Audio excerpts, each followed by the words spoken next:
Friends, मेरा नाम है लिशांक और इस एपिसोड में आपका स्वागत है। इस एपिसोड में मैं आपके लिए लेके आया हूँ लॉजिस्टिक इंडस्ट्री से बिलोंग होने वाली एक ऐसी अच्छी कंपनी जिसका नाम है ऑल कार्गो लॉजिस्टिक लिमिटेड। इसको मैंने अच्छा इसलिए बोला है क्योंकि ये मार्केट में 1993 में फाउंड हुई है और आज भी अपने डिस्ट्रीब्यूशन चैनल को या डिस्ट्रीब्यूशन नेटवर्क को आज भी सक्सेसफुली ऑपरेट कर रही है।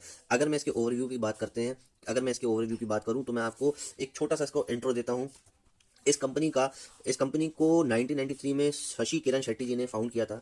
इस कंपनी ने अपने सारे ऑपरेशन को चार भागों में बांट दिया। एक जो ऑपरेशन होता है, एक जो सेगमेंट होता है, वो इसके इंटरनेशनल सप्लाई को हैंडल करता है। दूसरा इसके एक्सप्रेस डिस्ट्रीब्यूशन नेटवर्क को वो करता है, ऑपरेट करता है, जिसको ऑल कार्गो गति के नाम से भी जाना जाता था। इसने रिसेंटली गति लिमिटेड को भी एक्वायर किया था, उसमें भी स्टे। अब ये दोनों कोलैबोरेशन में काम करते हैं और ऑलमोस्ट 99% डिस्ट्रिक्ट कवर करते हैं। फिर एक इसने सेगमेंट करा है कॉन्ट्रैक्ट लॉजिस्टिक, जिसमें ये जितने बड़े बड़े ऑटोमोटिव, फार्मा और ई कॉमर्स, जितने भी बड़े बड़े वो सेक्टर्स के जितनी भी बड़ी बड़ी कंपनियां हैं, उनसे अपने डिस्ट्रीब्यूशन या उनके डिस्ट्रीब्यूशन नेटवर्क पे अपने लॉजिस्टिक के थ्रू पे वो काम करते हैं। मतलब कि जैसे अगर कोई सुजुकी लिमिटेड है या सुजुकी कंपनी जो होती है, वो अपने डीलर तक इनके थ्रू माल छोड़वाती है या इनके थ्रू पे ट्रांसफर करवाती है अपने जितने भी प्रोडक्ट रहते हैं। तो इसी को कॉन्ट्रैक्ट लॉजिस्टिक भी बोलते हैं, इसमें भी ये है। और दूसरा कंटेनर फ्रेट स्टेशन भी इसके काफ़ी है, इनलैंड कंटेनर डिपोट्स भी हैं, है ना।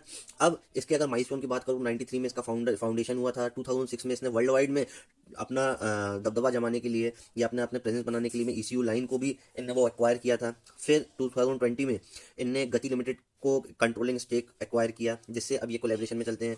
ठीक है, 23 से 24 में इनने अपने बिजनेस को और रिस्ट्रक्चर करा, जिसमें अपने बिजनेस को और सिंप्लीफाई कर दिया। इनने अपनी लिस्टेड एंटिटी को 3-4 भागों में डिवाइड कर दिया। एक जो इंटरनेशनल सप्लाई चेन को देखेगी, एक जो डोमेस्टिक कार्गो को देखेगी और एक टर्मिनल्स को देखेगी, मैनेज करेगी। तो मतलब इसने अपने बहुत ही प्लान तरीके से डिस्ट्रीब्यूशन नेटवर्क को डिस्ट्रीब्यूट किया है। अब इसके कॉर्पोरेट की क्लाइंट्स की बात करूं मैं, तो ऑटोमोटिव में मारुति है, सुजुकी है, टीवीएस मोटर है, होंडा मोटर्स है ना।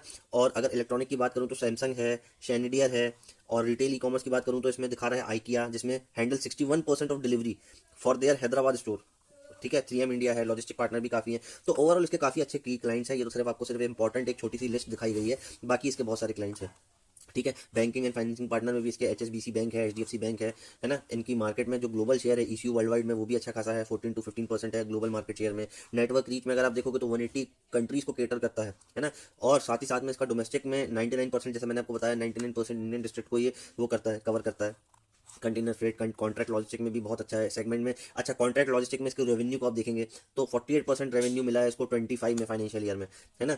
मतलब इतना सब कुछ होने के बाद इसका जो विजन है, ये चाह रहा है कि ये गति का मर्जर और इम्पैक्ट डोमेस्टिक, इसका विजन देखेंगे अगर आप 2030 का, तो ये इनका माइलस्टोन भी काफ़ी बड़े बड़े और इनके एम भी बहुत बड़े बड़े हैं। वॉल्यूम में एक्सपेंशन है, मार्केट में पेनिट्रेशन लाना चाहते हैं, Africa, Latin America, eastern Europe में। मतलब अगर मैं आपको एक संक्षिप्त में, कंसाइज वे में आपको बताऊं, तो ये काफ़ी अपने एक्सपांशन को लेकर सीरियस भी हैं।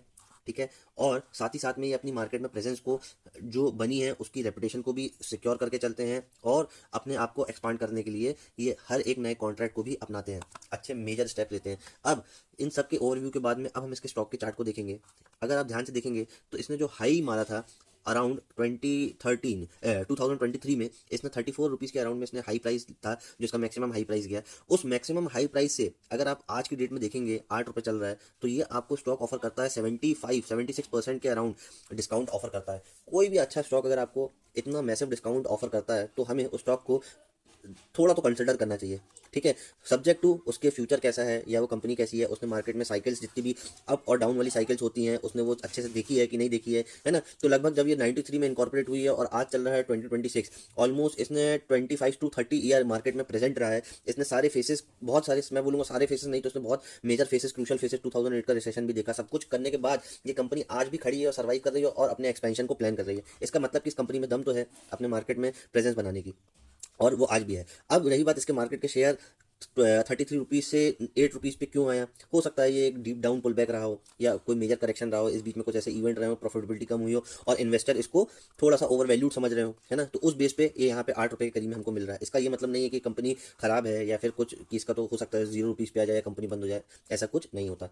सो अगर मैं आपको आज की डेट की बात करूँ तो ये हमको 8 रुपये करीब में मिल रही है। इसका जो वैल्यू बाइंग एरिया है ये 5 रुपये 21 पैसे से लेकर 9 रुपये 21 पैसे के बीच में है, जिस बीच में हम कहीं पे भी अपना इन्वेस्टमेंट प्लान कर सकते हैं, प्लान आउट कर सकते हैं। अगर आप एग्रेसिव बायर हैं या अगर आप वो हैं तो आप ब्रेकआउट पे बाय कर सकते हैं 9 रुपीज़ के अराउंड, या अगर आप थोड़े पेशेंस वाले ट्रेडर हैं या इन्वेस्टर हैं जो जिनका जो कोर फोकस रहता है कि वैल्यू मिलनी चाहिए, तो आप ₹5.20 के अराउंड में वो कर सकते हैं। इन दोनों ही केस में आप इन्वेस्टमेंट से कहीं पे भी मतलब चूक नहीं पाएंगे। या तो आपको खरीदना है ₹9 के आसपास, अगर ये ₹5.21 में नहीं भी आ पाया और ये डायरेक्ट ₹9 के, तब भी आप इन्वेस्टमेंट में एंटर हो जाएंगे। या फिर ये ₹5.21 में आ गया तो आपका और वैल्यू बाइंग और नीचे लेवल पे आप खरीद सकेंगे। जिसका जो टारगेट होना चाहिए मेरे अकॉर्डिंग, मैं भी इस फील्ड में, इस रिसर्च में, मतलब स्टॉक के एनालिसिस में ऑलमोस्ट मेरे 5 से 7 साल हो चुके हैं। तो उसको देखते हुए आज मैं आपको बता रहा हूँ कि अगर ये यहाँ से चलता है ये स्टॉक इस वैल्यू बाइंग एरिया से, इसका जो सबसे पहला टारगेट होना चाहिए अराउंड ₹26 के आसपास में, 25-26 के आसपास में, ये हमको 187 ऑलमोस्ट 200% का रिटर्न दे रहा है।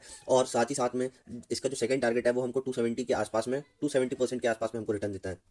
तो इन्वेस्टमेंट पॉइंट ऑफ व्यू से अगर आप कोई अच्छा स्टॉक ढूंढना चाह रहे हैं जो अच्छे रिटर्न देने की कैपेबिलिटी रखता है, तो आप जरूर इस स्टॉक को कंसिडर कर सकते हैं। और पर ध्यान रखिएगा, जितने भी इन्वेस्टमेंट होते हैं वो सब्जेक्ट टू मार्केट रिस्क होते हैं। इसमें पैसे के जाने की और इन्वेस्टमेंट उसके रिस्क काफ़ी रहते हैं। तो आप अपने कोई भी अच्छे जो सेबी रजिस्टर्ड फाइनेंशियल एडवाइजर रहते हैं उनसे संपर्क करें, उनसे कंसल्ट करें कि हमको ये स्टॉक समझ में आया है, क्या ये लेने लायक है या नहीं है, या इसमें और इंतजार किया जा सकता है, ये स्टॉक को अवॉइड करना है। जो भी आपको समझ में आता है, जो भी आपका रजिस्टर्ड एडवाइजर जो है वो अगर आपको जो एडवाइस करता है उसको आपको मान के चलना है और फिर स्टॉक को कंसिडर करना है। मेरे हिसाब से ये बहुत ही वैल्यू बाइंग एरिया पे मिल रहा है अपन को स्टॉक, तो हमें जरूर कंसिडर करना चाहिए। और साथ ही साथ अगर आप प्रोटेक्शन चाहते हैं तो ये जो भी वैल्यू बाइंग एरिया में जिसमें भी आप खरीदते हैं, लास्ट ये वैल्यू बाइंग एरिया, उसका स्टॉप लॉस होना चाहिए ₹2.40। मतलब अगर आप ₹9 पे खरीदेंगे तो भी आपका ₹2.40 के अराउंड में स्टॉप लॉस रहेगा, और अगर आप ₹5 के करीब में खरीदेंगे तो भी आपका वो रहेगा। अगर रिस्क रिवॉर्ड की मैं बात करूं तो ये आपको रिस्क रिवॉर्ड कितना देता है, अगर ये टारगेट 1 की मैं बात करूं तो अपने स्टॉप लॉस से ये आपको 2.5 टाइम्स का रिटर्न देता है अगर ₹9 के आसपास में आप खरीदते हैं।